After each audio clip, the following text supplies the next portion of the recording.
గత వీడియోలో మనం కాంచీపురంలోని బంగారు బల్లి వెనుక దాగి ఉన్న భయంకరమైన రహస్యాన్ని చూశాం. గౌతమ మహర్షి శాపం వల్ల బల్లులుగా మారిపోయిన ఇద్దరు శిష్యుల బాధను చూశాం. వాళ్లు అనుభవించిన శాప జీవితాన్ని చూశాం. చివరకు వరదరాజ పెరుమాళ్ స్వామి కృపతో ఎలా పాప విమోచనం పొందారో కూడా చూశాం. అలాగే ఇప్పటికీ ఎందుకు బల్లి మనిషిపై పడితే కాంచీపురం వెళ్లి బంగారు బల్లిని తాకిన వాళ్లను తాకాలని పెద్దలు చెబుతారో కూడా తెలుసుకున్నాం. ఆ కథను ఎవరైనా మిస్సైతే తప్పకుండా మా ఛానల్లోకి వెళ్ళి ఆ పూర్తి కథను చూడండి. ఎందుకంటే ఈరోజు మనం చూడబోయే కథ ఆ కథతో చాలా లోతుగా కలిసిపోయి ఉంది. ఈరోజు మనం దేవతల రాజైన ఇంద్రుడి శాపం వెనక ఉన్న నిజమైన కథను చూడబోతున్నాం. స్వర్గానికి రాజైన ఇంద్రుడు ఎందుకు శపించబడ్డాడు? ఎందుకు అతను తన సింహాసనం, తన మహిమ, తన దివ్యరూపం అన్నీ కోల్పోయి భూమిపై ఒక ఏనుగులా తిరగాల్సి వచ్చింది? జ్ఞానానికి దేవత అయిన సరస్వతీదేవి ఎందుకు అంత కోపంగా మారింది? ఆమె ఎందుకు ఇంద్రుణ్ణి శపించింది? బ్రహ్మదేవుడు చేసిన ఒక నిర్ణయం ఎలా దేవతల జీవితాలనే మార్చేసింది? వేల సంవత్సరాల క్రితం కాంచీపురంలో నిజంగా ఏమి జరిగింది? ఈ అద్భుతమైన కథలోకి వెళ్లే ముందు మా ఛానల్ని సపోర్ట్ చేయండి, సబ్స్క్రైబ్ చేసుకోండి, బెల్ ఐకాన్ మీద క్లిక్ చేయండి.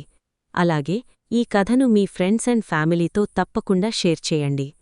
ఎందుకంటే ఇలాంటి పురాతన హిందూ కథలు, దేవాలయ రహస్యాలు, శాపాల గాథలు, పురాణాల్లో దాగి ఉన్న మిస్టరీలు ఇప్పుడు చాలామందికి తెలియకుండా మాయమైపోతున్నాయి. ఇప్పుడు ఈ కథలోకి ప్రవేశిద్దాం. మనుషులు రాజ్యాలు నిర్మించకముందు, భారీ దేవాలయాలు నిర్మించబడకముందు, చాలా దేవతలు కూడా తమ ప్రస్తుత రూపాల్లోకి రాకముందు ఒక పవిత్రమైన ప్రదేశం ఇప్పటికే దేవతల చేత ఎంపిక చెయ్యబడింది. కాంచీపురం. నక్ష్యం లభించే నగరం.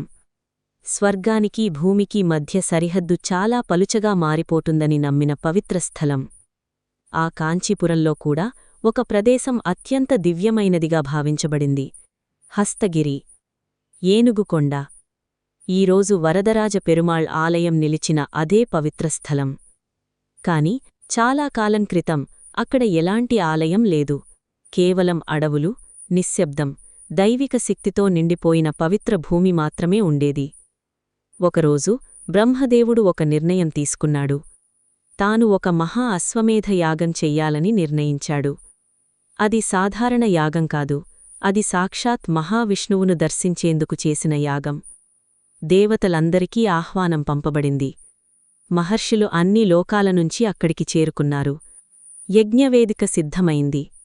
ఆకాశమే ఆ యాగం కోసం ఎదురుచూస్తున్నట్టుగా అనిపించింది. కాని ఒక పెద్ద సమస్య వచ్చింది. దైవధర్వం ప్రకారం సరస్వతీ లేకుండా బ్రహ్మదేవుడు ఆ యాగం చెయ్యలేడు. ఎందుకంటే సరస్వతి కేవలం భార్య కాదు, ఆమె జ్ఞానస్వరూపం, వేదాల తల్లి. ఆ యాగంలో వినిపిస్తున్న ప్రతి మంత్రానికి మూలశక్తి. సరస్వతి లేకుండా ఆ యాగం అసంపూర్ణంగానే మిగిలిపోతుంది.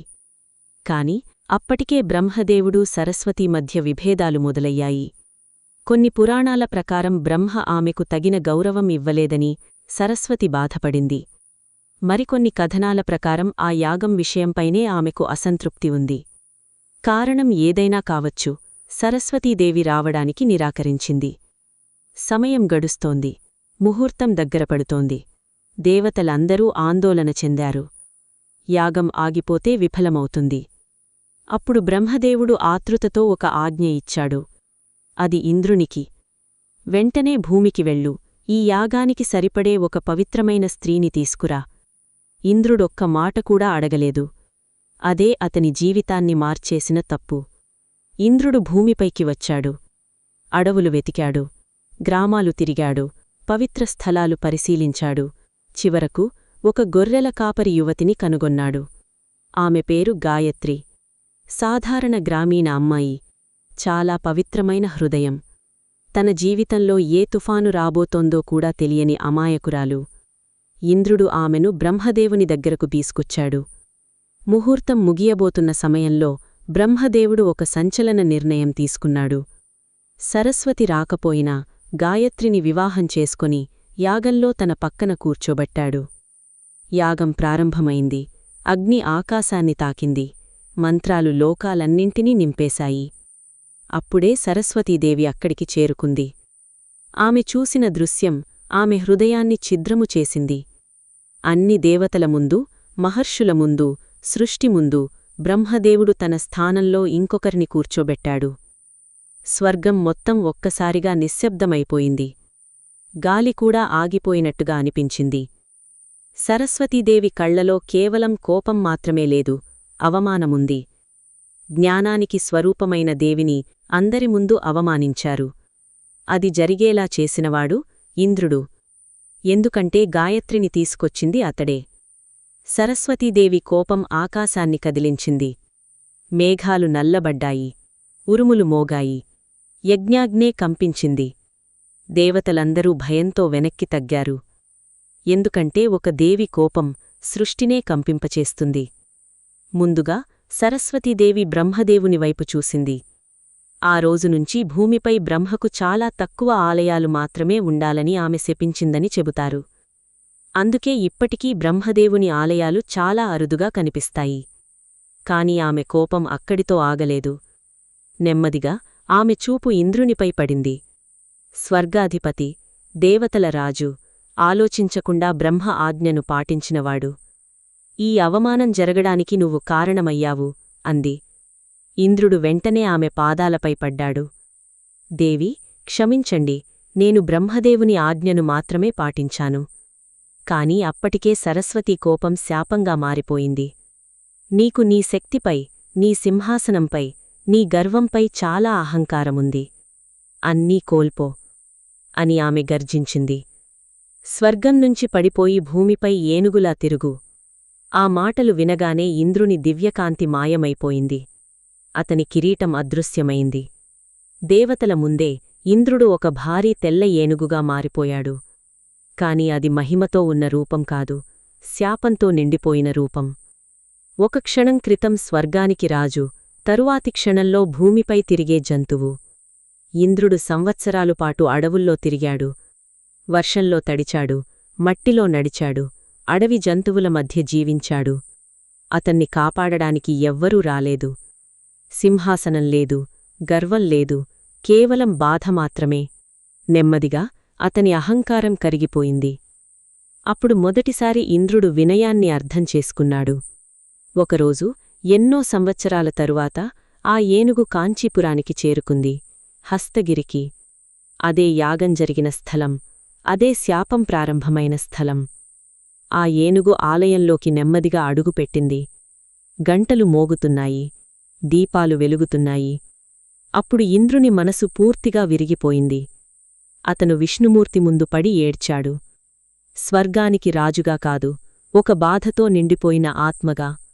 ప్రభూ, ఇంకెంతకాలం ఈ శాపం, ఇంకెంతకాలం ఈ రూపం? రోజూ వచ్చి ప్రార్థించాడు, ఏడ్చాడు, క్షమించమని అడిగాడు.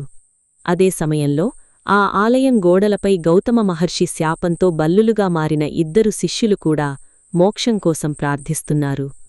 3 శాపగ్రస్త ఆత్మలు, ఒకే ఆలయం, ఒకే ఆశ.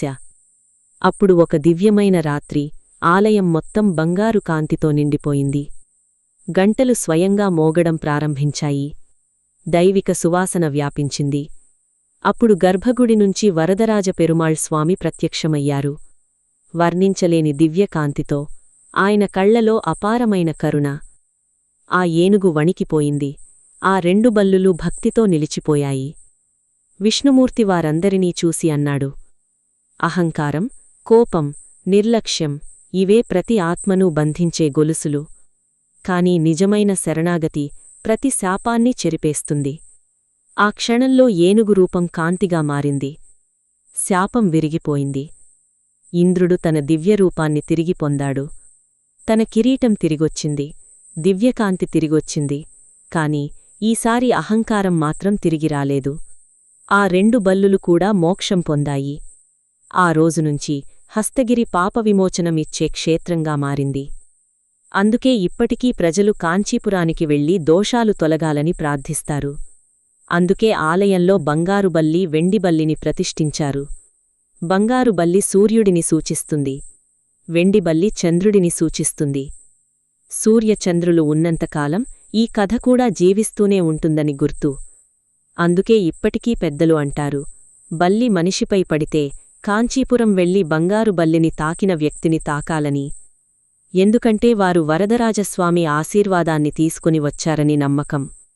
బహుశా ఇదే ఈ పురాతన ఆలయం వెనుక ఉన్న నిజమైన రహస్యం.